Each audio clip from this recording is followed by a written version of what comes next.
শুভেচ্ছা জানিয়ে রসনা বিলাস থেকে চলে এলাম নতুন একটি ভিডিও নিয়ে। আশা করি সবাই অনেক ভালো আছেন। আজকে পাকা আম দিয়ে অনেক মজার একটি রেসিপি শেয়ার করব। আশা করি সকলের ভালো লাগবে। ভিডিওটির প্রথম থেকে শেষ পর্যন্ত দেখার জন্য অনুরোধ রইল। এখানে আমি দুটি পাকা আম নিয়েছি, হিমসাগর আম। আর এই হিমসাগর আম দিয়ে করলেই কিন্তু রেসিপিটি ভালো লাগে। হিমসাগরে আঁশটা কম থাকে, মিষ্টিও খুব ভালো। এজন্য এই রেসিপিটা করার সময় একটি পাকা আম খুব মিষ্টি রসালো এরকম দেখে বাছাই করতে হবে। এখন আম দুটি কেটে আমি খোসাটা ছাড়িয়ে নিব। এখন একটি চামচের সাহায্যে আমি আমের পালটুকু বের করে নিচ্ছি। এভাবে আমি ছাড়িয়ে নিচ্ছি। সবগুলো অংশ থেকে আমের এই পাকা অংশটুকু, রসালো অংশটুকু আমি ছাড়িয়ে নিব আর খোসাটা ফেলে দিব।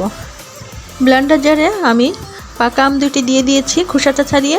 এখন এর মধ্যে দিয়ে দেবো আমি 1 কাপ সুজি, মেজারমেন্ট কাপের 1 কাপ সুজি দিয়ে দিব। আর ঠিক সেই একই কাপ মেপে আমি 1 কাপ পানি দিয়ে দেব। যে কাপ মেপে আমি সুজি নিয়েছিলাম সেই কাপ মেপেই আমি 1 কাপ পানি দিয়ে দিলাম। এখন এর মধ্যে সামান্য একটু লবণ দিয়ে দিব। এখন আমি এর মধ্যে দিয়ে দেব কোরানো নারকেল 1/3 কাপ। নারকেলটা দিলে স্বাদটা কিন্তু অনেক ভালো লাগে। চেষ্টা করবে নারকেলটা দেওয়ার জন্য। নারকেল দিলে রেসিপিটা খুব ভালো লাগে খেতে। চেষ্টা করবেন নারকেলটা দেওয়ার জন্য। এখন এই সব উপকরণ আমি ভালো করে ব্লেন্ড করে নিব। আম এবং সুজি ভালো করে আমি ব্লেন্ড করে নিয়েছি। এখন একটি বলে আমি ঢেলে নিব। এখন এই আমের পিউরির মধ্যে আমি দিয়ে দেব 1/3 কাপ ময়দা। ব্লেন্ডারটা ধুয়ে সামান্য একটু পানি দিয়ে দেব 1/3 কাপের মতো। এখন ভালো করে মিক্স করে নিব। খুব সুন্দর করে আমি মিশিয়ে নিয়েছি। যেহেতু এখানে আমি সুজি ব্যবহার করেছি এজন্য আমি 5 মিনিটের জন্য ঢেকে রেস্টে রেখে দিব, কারণ সুজিটা ফুলে উঠবে সে পর্যন্ত অপেক্ষা করব। ঢেকে রাখবো 5 মিনিটের জন্য। ফিরে এলাম 5 মিনিট পর। এখন আমি ঢাকনা খুলে নিব। জাস্ট এরকম ঘনত্ব হবে।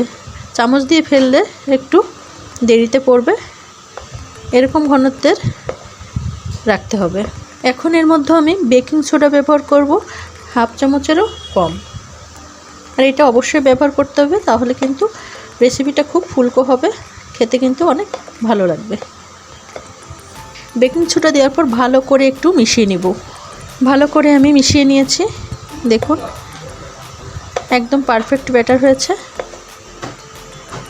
চুলায় একটি প্যান দিয়েছি আর দিয়েছি পরিমাণ মতো তেল। আর তেলটা গরম হয়ে গেছে। এখন আমি এক এক করে পিঠাগুলো দিয়ে দিব।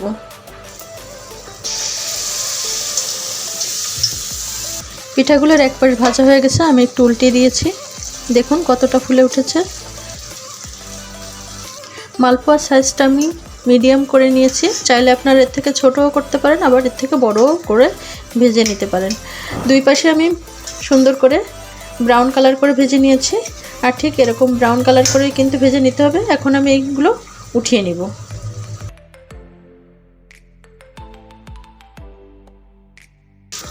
দেখুন পিঠাগুলো কতটা ফুলকো হয়েছে। এই মালপোয়া ফুলকো পিঠা খেতে কিন্তু ভীষণ মজা।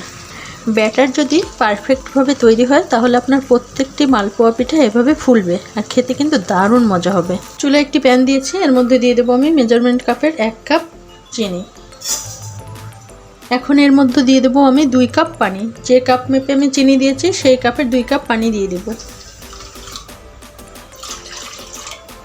চিনিটা গলে যাওয়া পর্যন্ত অপেক্ষা করব। ভানি শিরাটা টকবক করে ফুটছে। এখন এর মধ্যে 2টি এলাচ আমি ফাটিয়ে দিব।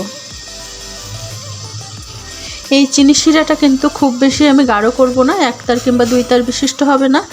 পাতলা একটা শিরা হবে। একটু চিটচিটে ভাব হলে কিন্তু শিরাটা হয়ে যাবে। চিনির শিরাটা এই পর্যায়ে আমার একদমই রেডি। আমি চিনির শিরাটা কিন্তু ঘন করব না, পাতলা একটি শিরা হবে, একটু চিটচিটে ভাব হবে। তখন কিন্তু চুলাটি অফ করে দিতে হবে। এই মুহূর্তে আমি চুলাটি অফ করে দিব। চুলা আমি অফ করে দিয়েছি। এখন যে মালপোয়াগুলো আমি তৈরি করে রেখেছিলাম এগুলো আমি এই চিনির শিরার মধ্যে দিয়ে দিব। আর 1 মিনিটের মতো রাখবো আমি চিনির শিরার মধ্যে। 1 মিনিটে বেশি রাখবো না। চুলার আঁচটি কিন্তু এই সময় অফ থাকবে। আর 1 মিনিটের মতো আমি এই শিরার মধ্যে পিঠাগুলো ডুবিয়ে রাখবো। আর 1 মিনিট পরে কিন্তু আমি পিঠাগুলি চিনির শিরার থেকে তুলে নিব। 1 মিনিট হয়ে গেছে, এখন আমি পিঠাগুলো চিনির শিরার থেকে তুলে নিব।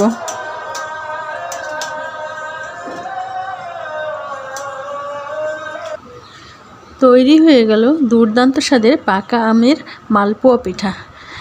এই মালপোয়া খেতে এত মজার, এতটা সুস্বাদু, না খেলে বুঝবেন না। তৈরি করলেই বুঝতে পারবেন যে কতটা টেস্টি।